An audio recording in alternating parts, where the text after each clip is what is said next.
ஏன் சார் லீலா இப்ப பாக்குறதுக்கு எப்படி இருக்கா சொல்லு.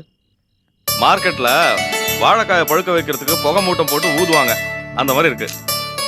ஏங்க அவளோட கண்ணை பாருங்க, பாவம். இந்த புகையால செவந்திருக்கு, கலங்குது பாவம். ஆமா, உன் தங்கச்சி கண்ணு எது கலங்குச்சு யாருக்கு தெரியும். எதையாவது நினைச்சு கூட கண்ணுல தண்ணி வந்திருக்கலாம் இல்லையா? என்ன உளறீங்க?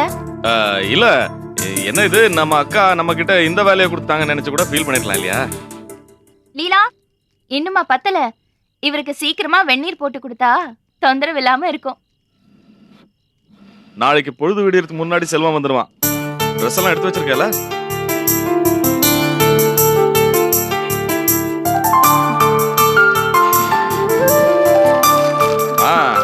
பத்துக்கிச்சு. இனிமே நல்லா நிதானமா எரியும். பாரேன், லீலா முகத்துல ஒரு பிரகாசம் தெரியுது.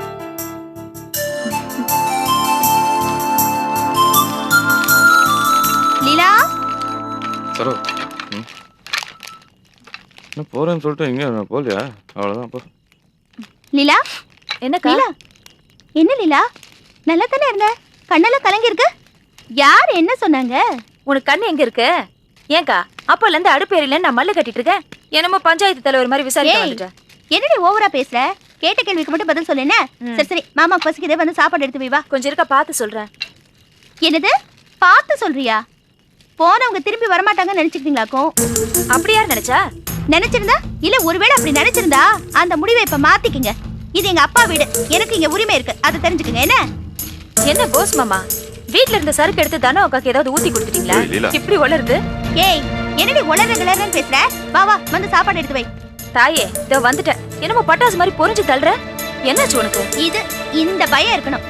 ஏய், இந்த வீட்ல நான் தான் மூத்த பொண்ணு, அப்புறம் தான் மத்ததுங்கெல்லாம். வா வா, நடைய கட்டு.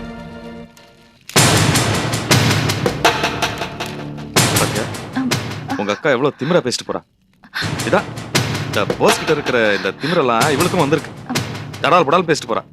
அவ ஏதோ பேசிட்டு போறா, நீங்க எதுக்கு? என்ன சொல்ற, புரியாத மாதிரி பேசுற? அவ பேசினதெல்லாம் சாதாரண பேச்சா? என்ன பார்த்து ஜாடையா பேசின மாதிரி தான். திமிரு கையில காலனா இல்ல, ஆனா திமிரு மட்டும் ஏகப்பட்டது வச்சிருக்கா. போஸ் மாதிரி தான் இந்த திமிரெல்லாம் இவகிட்ட தாவி இருக்கு. இப்ப இதெல்லாம் பார்த்துதான் இந்த சகவாசமே வேண்டான்னு சொன்னேன் நானு. நமக்கு பிடிக்கல, அதான் நாகரிகமா ஒதுங்கிட்டோம். அவ ஏதோ பேசிட்டு போறா, போட்டோம்.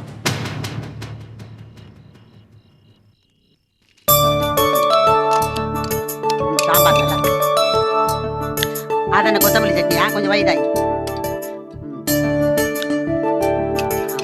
ஆட்டம் நல்லா ருசிச்சுதான். நிர்மலா, என்ன இது என்னமோ கோழி காரண மாதிரி கலரிக்கிட்டு இருக்கிய? வயசு பொண்ணா லட்சணமா காணமே.